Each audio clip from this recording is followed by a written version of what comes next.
Good morning. Buenos días. Before I start, I'd like to thank the organizing committee, Dr. Galano, and especially Julie for inviting me to speak and putting up with my endless questions and the I would also like to thank all of these people. I sincerely apologize for my terrible accent, but I have absolutely no Spanish other than the 12 words. I am an academic librarian and fortunate to have faculty status and tenure. As an academic, I like to stake out the area I am currently exploring and provide definitions and boundaries to that topic. Well, the topic today may be very dry. I'm very passionate about it.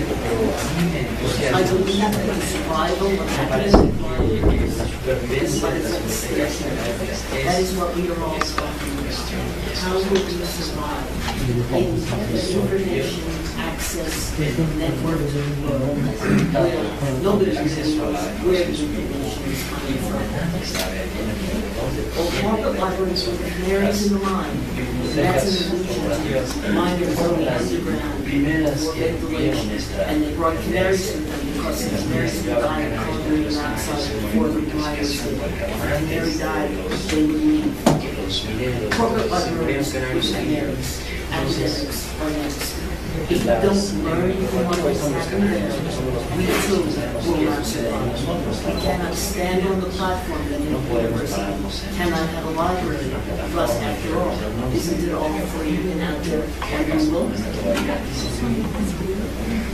Right now, I don't have the answers. I don't think anybody does. But I'm pretty good at asking questions, and I will take you through this journey of where we are, how we got there, what are some of the tools we can use to improve our work, and then move forward into the next stages of academic librarianship. Because much is at stake, and unless we change, we're going to be like dinosaurs.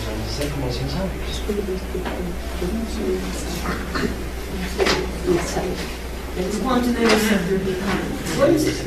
We're all talking about different economic sectors, but I'm going to define those sectors. And what does it reflect? Well, it's the knowledge economy. That's really what it is. It's the knowledge information society. It's a reflection of an economic state of the economy that doesn't produce something that's it's nothing that you can grow or use or trade. By way of back in the 1930s, and my perspective is the 90s, but the concepts of industry sectors are worldwide.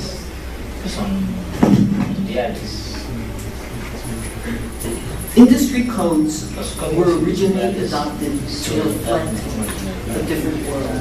It reflected the world of an economy in the 1930s that was primarily an agriculture manufacturing-based economy. The federal government at that point developed this taxonomy to enable governments at all levels to measure and describe the economic activity that was taking place. Local, state, regional, and national economies were now able to be described in a standardized format. But in 1930, was there anything in the television industry or the state TV?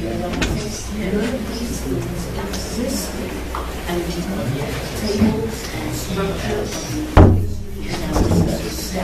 yes, things were added, but it did not accurately reflect the economy along with that, and three economies that were involved in the creation of NAFTA had to create a new way to describe their current picture of their economies. Hence, the NAICS code. The NAICS code is involved with Canada, US, and Mexico, biological,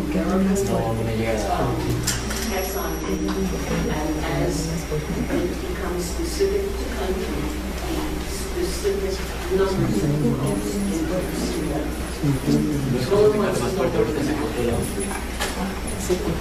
Basically, in names. Básicamente con NAICS o se fabrica. Or you provide a service.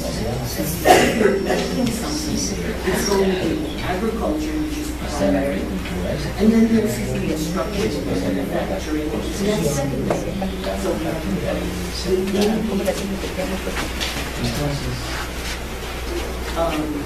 the making sector, we have a primary and a secondary sector.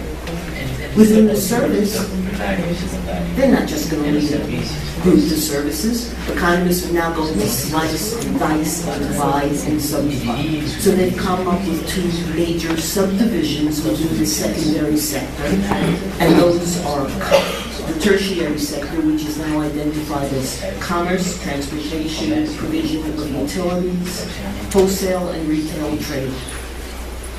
And then there's the quaternary sector, the fourth sector of the economy. What is in there? Finance, banking, insurance, investment, media, computers, libraries, education, public administration. These are all in the quaternary sector of the economy.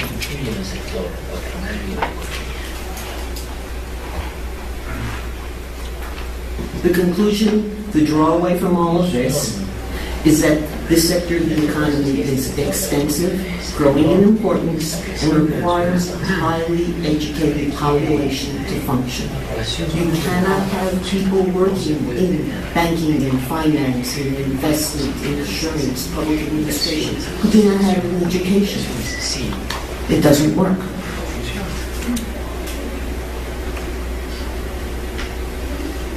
The question then becomes, what is the role of the academic library in this sector of the economy?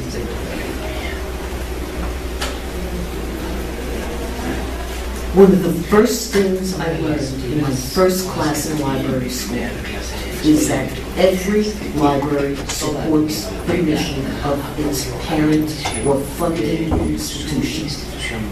If you go off on your own, you won't be there tomorrow. And it doesn't matter who you are. You follow the lead. Your mission of your individual service, which is what a library provides, is parallel and in support of the mission of your funding institution.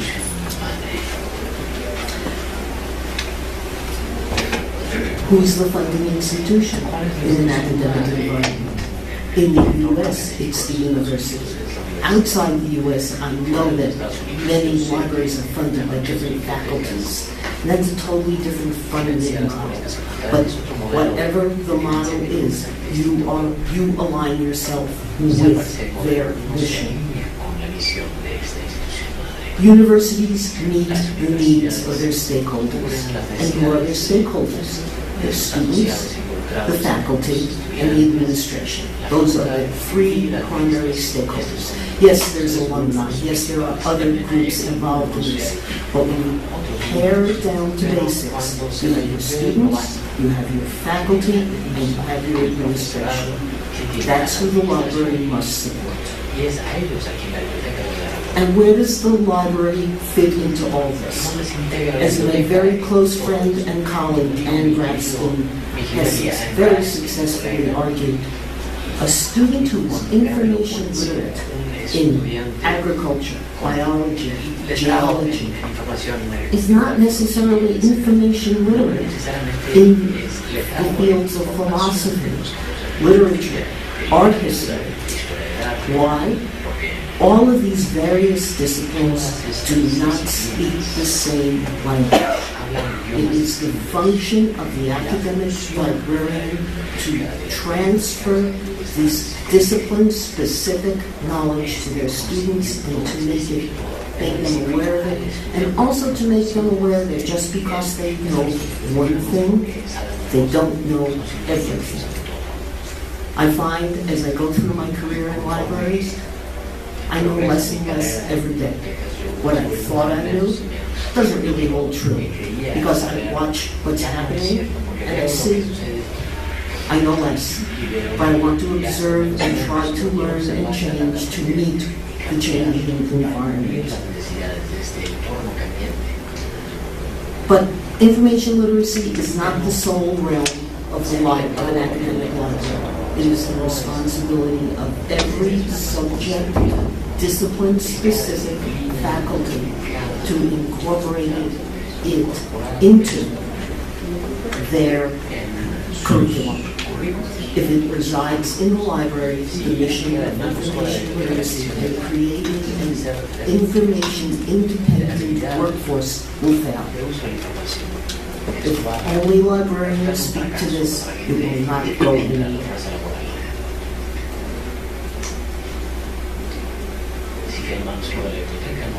Information literacy standards in higher education. Well, again, my focus is on U.S. organizations, but in addition to the organizations I'm going to go through very briefly, there are library organizations in every country that adopt standards and guidelines and directives to practice, as well as IFLA and UNESCO that work on libraries globally. Information literacy standards in higher education were first codified by one of the divisions of the American Library Association, specifically the Association of College and Research Libraries. It provides a framework for teaching, incorporating teaching theory. It provides a framework for assessing what we do. And of course, as in all outcomes of assessment, the standards are currently under review.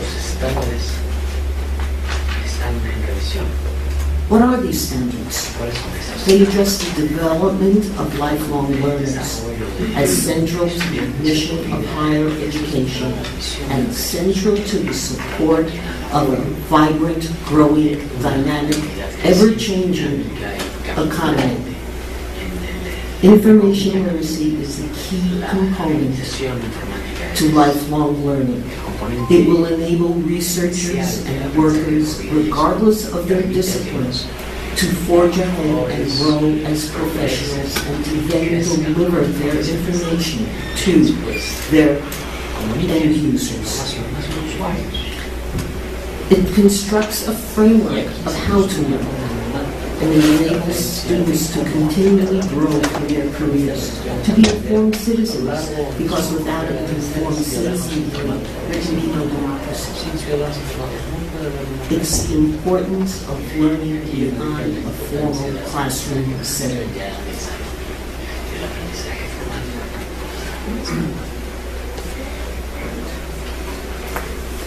The pictures are better than the words. Pedagogy, the theory of teaching.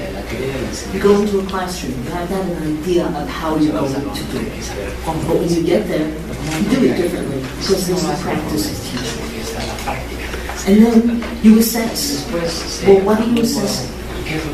Are you assessing how well you did or how well the students learned? You have to figure out what you want to assess in order to evaluate your program. Based on your analysis of your assessment, you plan changes, and then you implement the changes. And then you start all over again, because if you think doing it once is enough, you're stuck.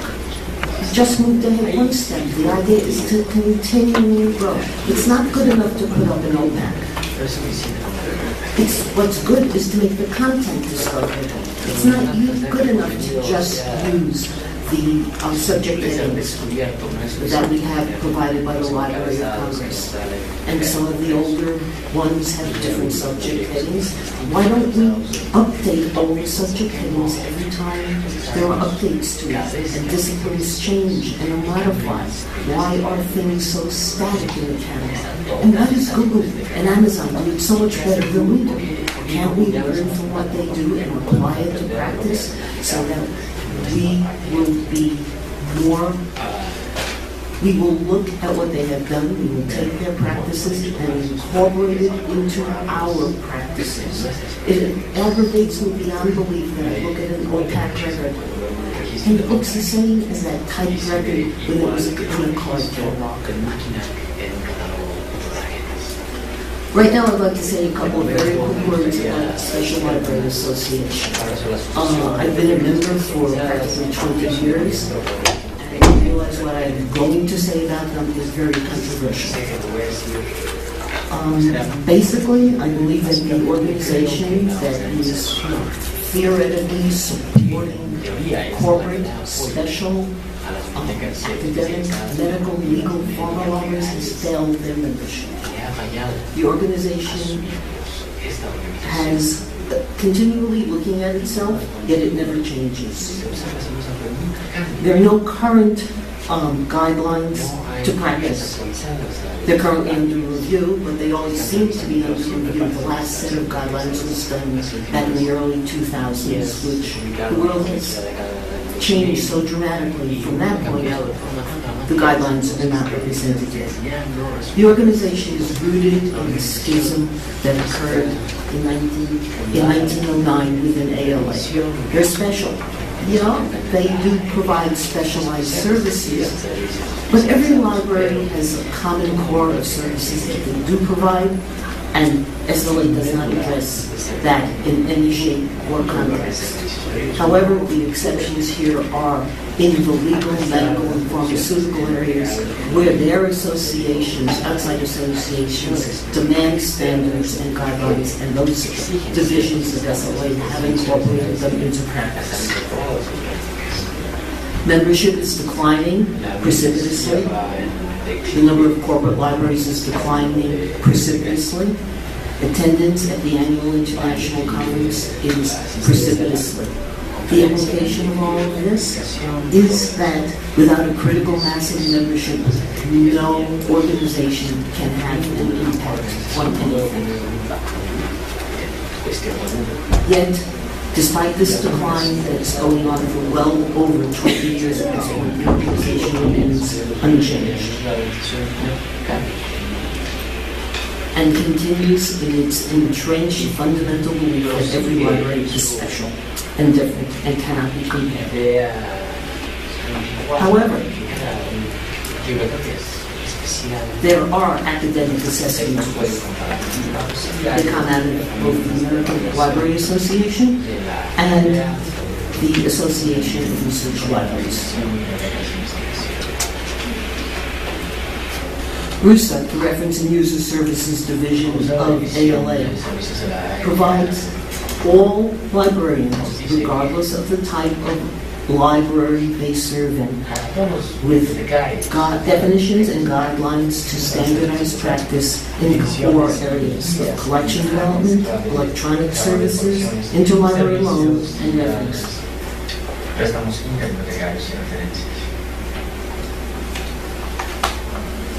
The Association of Research Libraries developed LibQual Plus.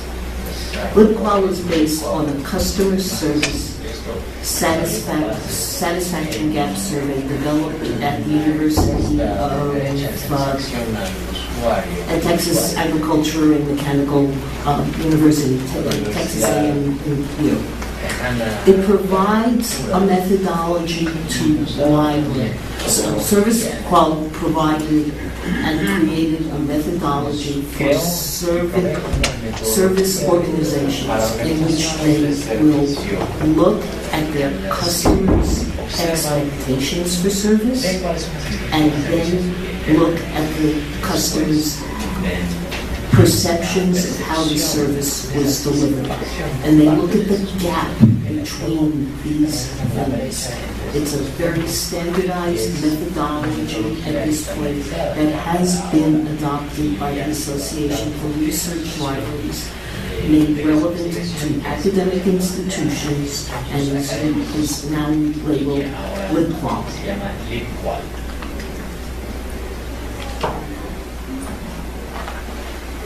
Yet we have a problem.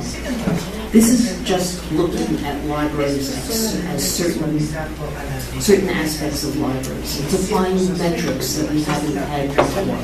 But at the same time, all libraries provide a service. And the service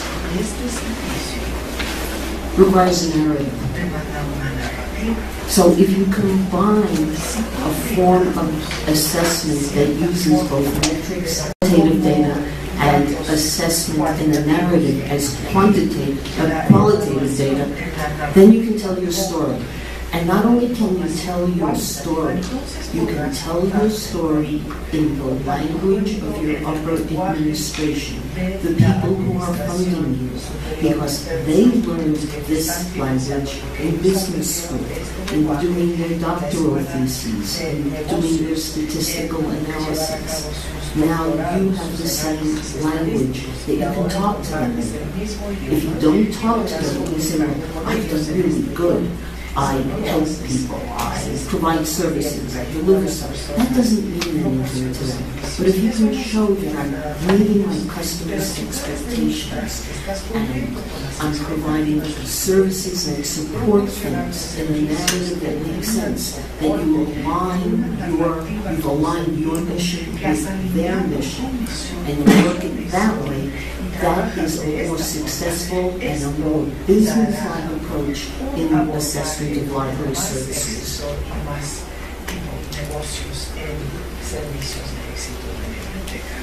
Balanced scorecard, again, came out of Harvard Business School.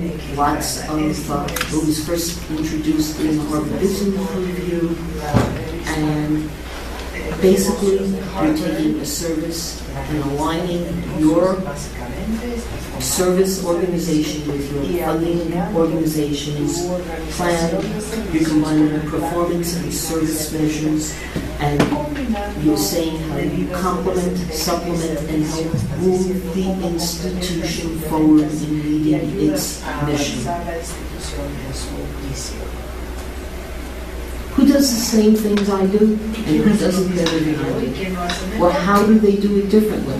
Who do I pick to analyze? Basically, you just pick your peers and your aspirant institutions. But benchmarking is a process. You're looking at some sort of operation, service, and you're looking to see how, you know how you do it, but you're looking to see how other people do it. What variations, what additions to service have they added to it, and then you can incorporate that into your own practice, because you don't have to reinvent the wheel at every point of service innovation. Someone else may have done it. It's okay to use what they've done, but the point is you're moving forward.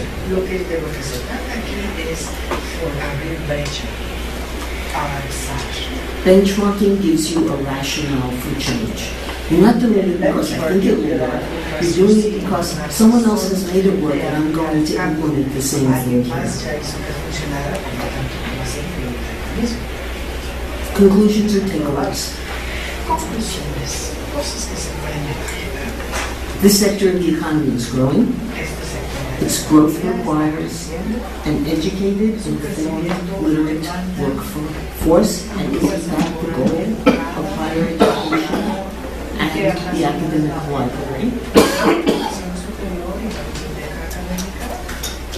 Professional organizations in the U.S. do offer guidance.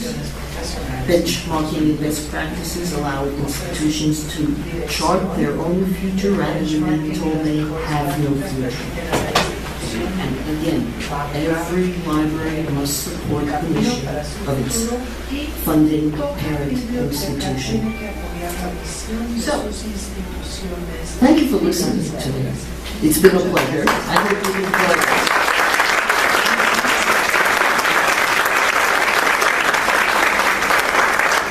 If you have questions later, this is my contact information, but because I get so much email, we must put you in the subject line, because if it's not there, I delete it. If I don't know who you are, I don't recognize your address, or I don't know the subject, save it. I have a whole bunch of references and suggested readings that go along with this, but I'm comfortable with that now. When it gets posted, you will all see it. Thank you ever so much.